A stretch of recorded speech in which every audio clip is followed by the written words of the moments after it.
Welcome back to Over the Edge podcast, where my hair is making its own decisions this week. If you're watching on YouTube, my hair is making its own decisions. I am not making them. My dog is taking a nap right behind me. He is adorable. Oh, that was also a cute sound that he just made.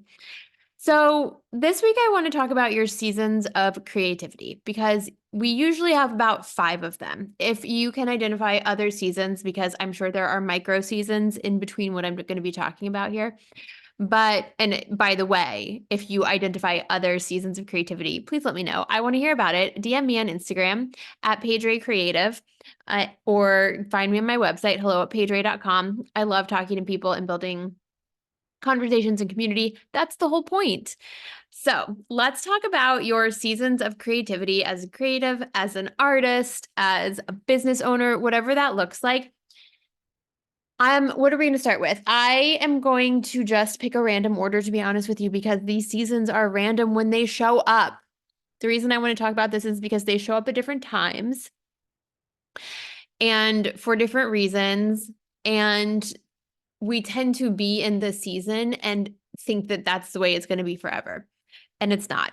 So let's start with autopilot season. Okay, so autopilot season is when you've got your systems down pat, right? You know what you're good at making, and you know how to get eyeballs on what you're making. So you have consistent projects and work in that arena.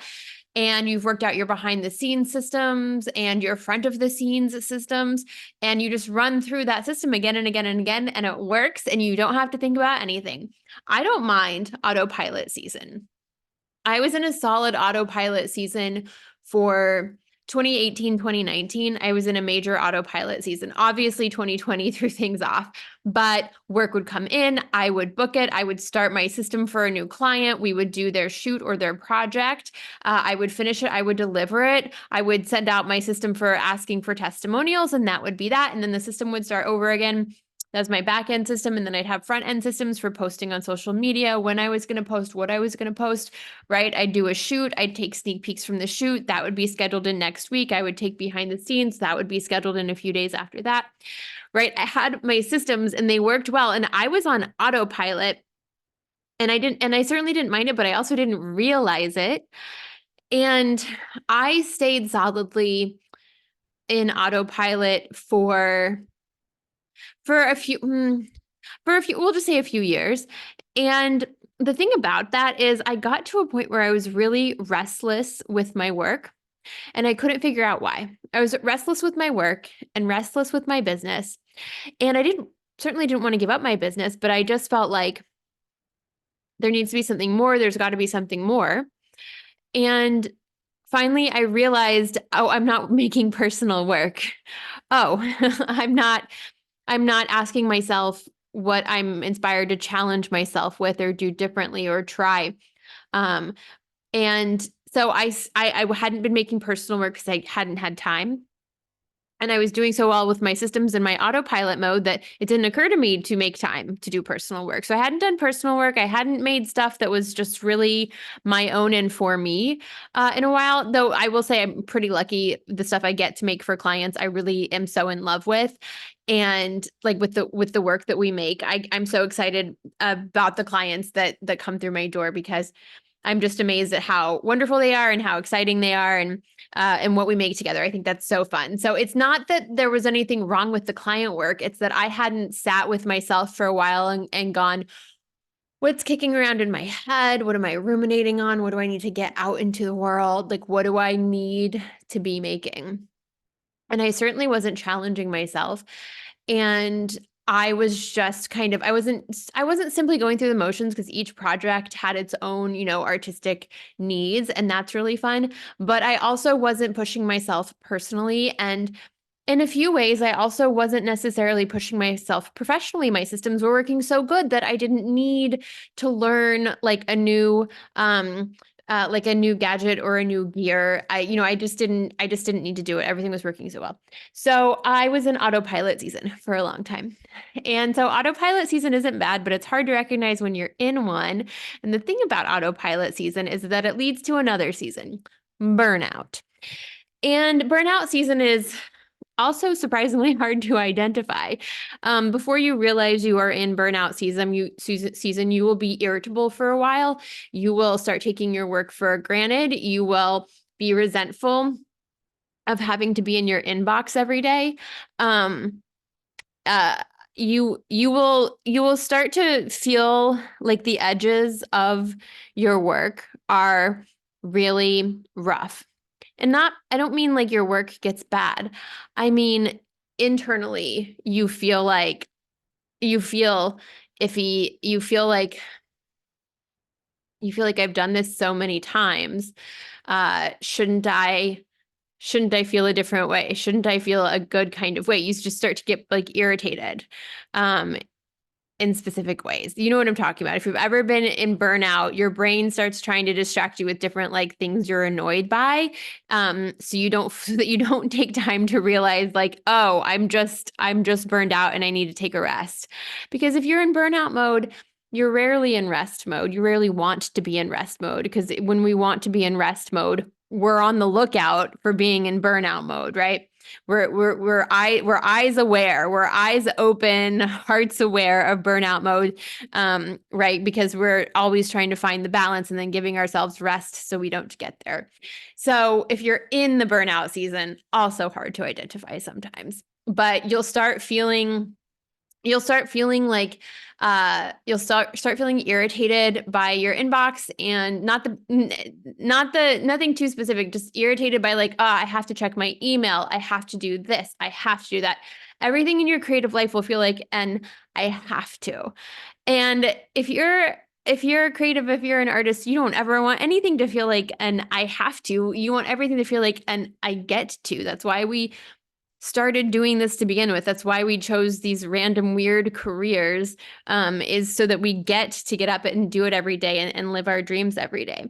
So when things start feeling like an I have to instead of an I get to, you are teetering dangerously close on the brink of burnout. And that's just one indicator. But you are in your burnout season.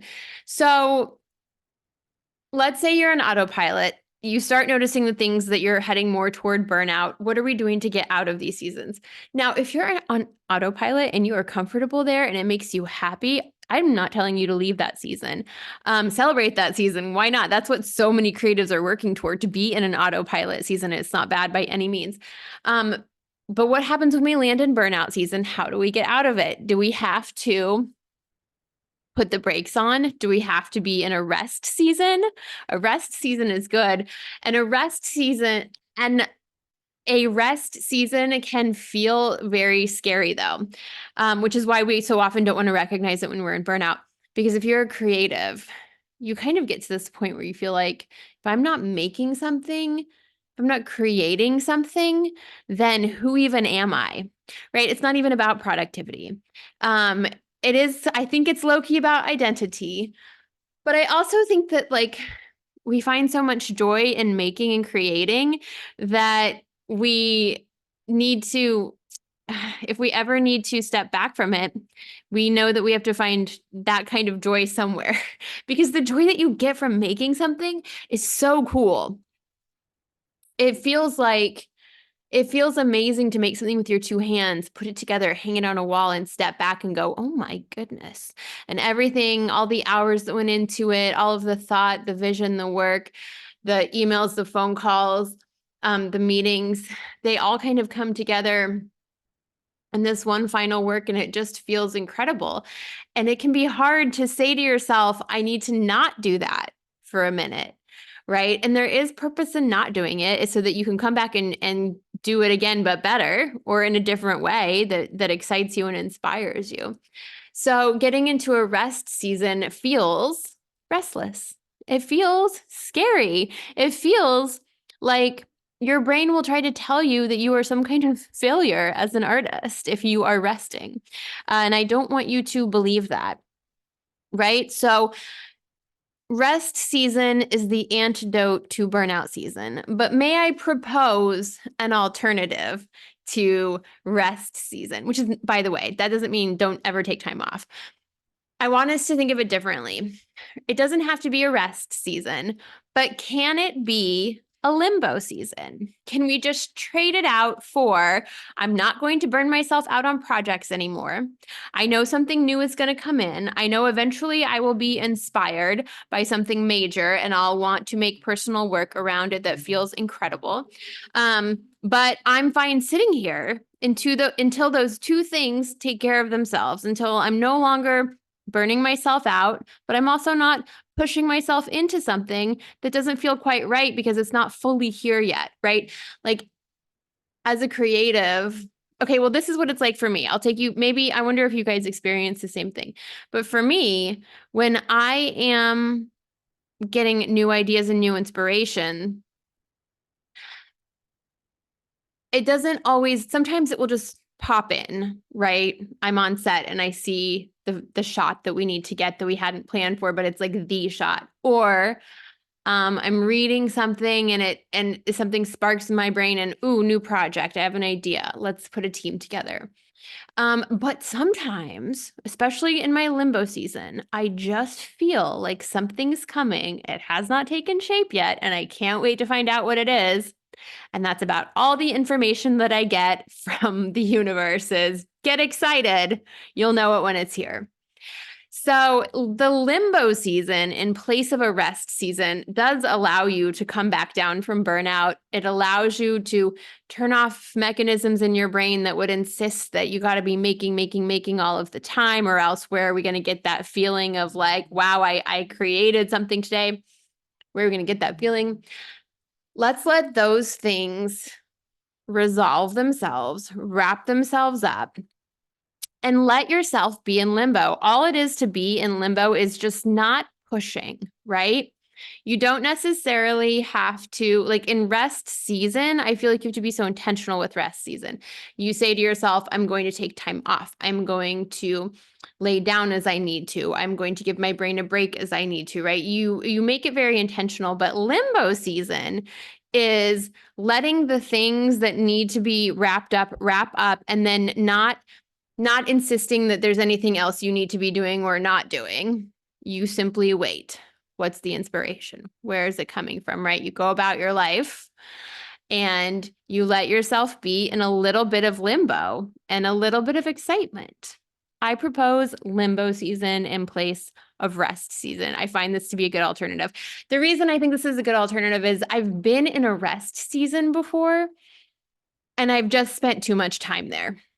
I get stuck in it because it feels so nice to finally chill out that then my body's like, can we just maybe just a little bit longer? And then I get real when I get out, start to come out of a rest season, I start to panic that I have to go right back into burnout season, right?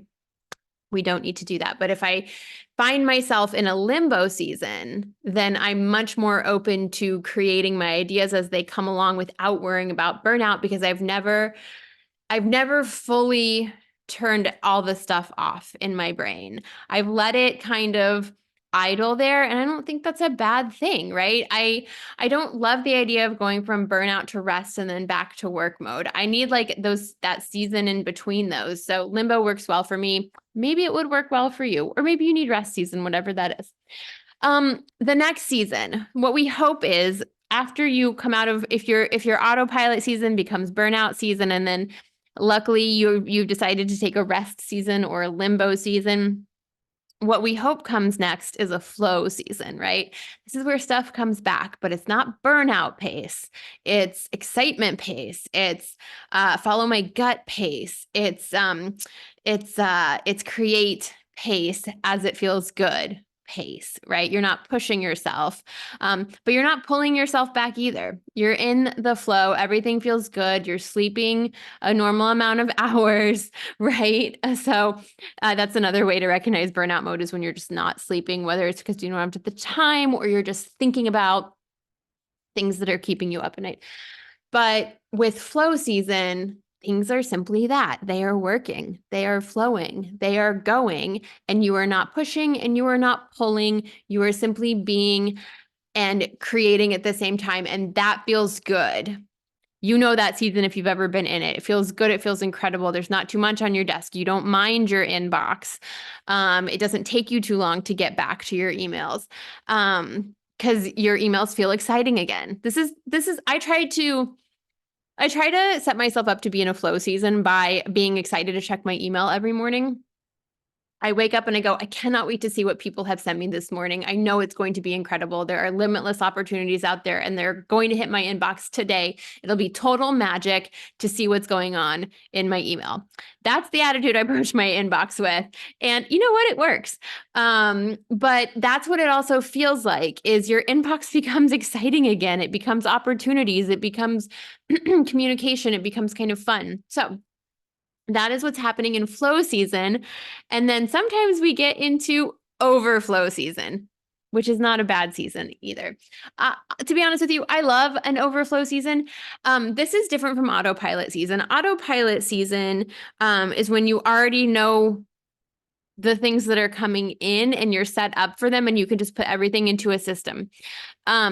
Overflow season is when the things that you want to attract to, that you want to be in flow season with, kind of start to pile up. They start to layer on top of each other. And this isn't a bad thing. This is an exciting thing. And maybe you need some like team support to get everything done.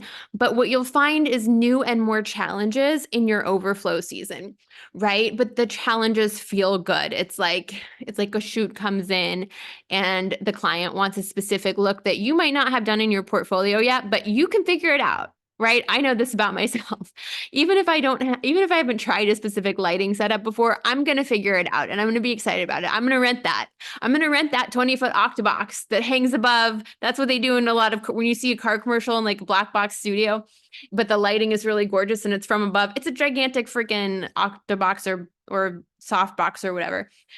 Those things are cool. And maybe that's not the right word for them, but you've seen those ads, the lighting school. Anyway, I'm going to figure it out and it's going to be a fun challenge and it's going to require me to take longer hours or put my brain to it a little bit more than I might need, but it's a fun season. But the line between overflow season and burnout season is a fine one. So I would say that the difference is when you're in overflow season, you'll just feel excited about all the work that's coming in. When you're in burnout season, you'll be back in, I have to, or resentful mode, or like, I got to get this done mode, right? So if you're listening to me, it would sound like autopilot season and flow season are the best seasons. I love those seasons. I love overflow season for like 3 to 4 months a year. I'll do an overflow season. More than that, and we start to get into burnout. But those are my two favorite. Those are my two kind of three favorite. So those are creative seasons. What creative season are you in? Are you in autopilot? Are you in burnout? Are you in limbo? Are you in rest? Are you in overflow? Are you in flow? Tell me on Instagram. I want to know how it's going, and find me again at Paige Ray Creative or paigeray.com. We do photo, video, and website design. Also, you can send me podcast episode ideas. Like, I always want to hear what you guys want to hear about. If you're watching this on YouTube, say bye to my cute little bud right here, my little dog. He is definitely going to keep napping the rest of the day. All right. Bye, everybody. Thank you for being